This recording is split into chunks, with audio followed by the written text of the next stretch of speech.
Ready for some story time? Hey guys, I'm back with another tale. The old woman moves slowly but with purpose, the kind that comes from years of quiet routines while grinding coffee beans.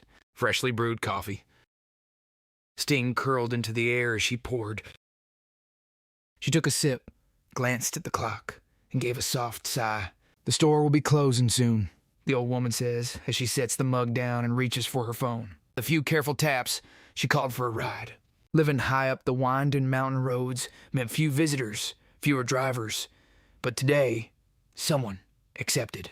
Minutes later, a faint hum echoed up the road.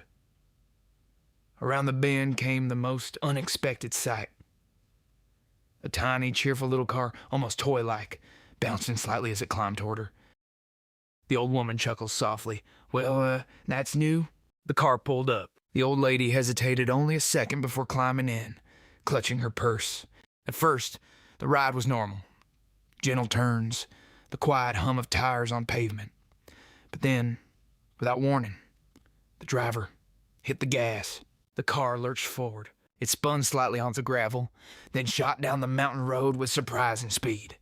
The old lady's eyes widened, and then the road disappeared. The car launched off the edge of the mountain. For a heartbeat, there was nothing but silence. The old lady gasped, clutching her seat. Then, pop! A parachute burst from the top of the tiny car. The old woman's voice softens, and just like that, terror turned into wonder. They landed with a soft bump near the base of the mountain. The old lady sat frozen for a moment, hands trembling.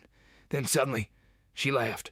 That, she said breathless, was the most fun I've had in years. She asked to drive. The parachute was hastily piled onto the roof, though not very well, and as she took the wheel, it slipped off, trailing behind the car like a tangled tail as she drove toward the grocery store.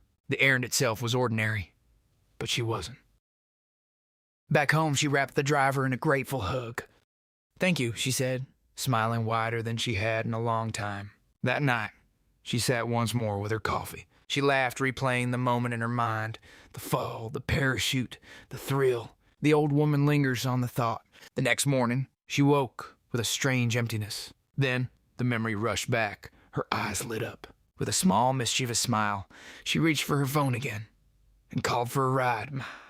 Not just any ride, the same one.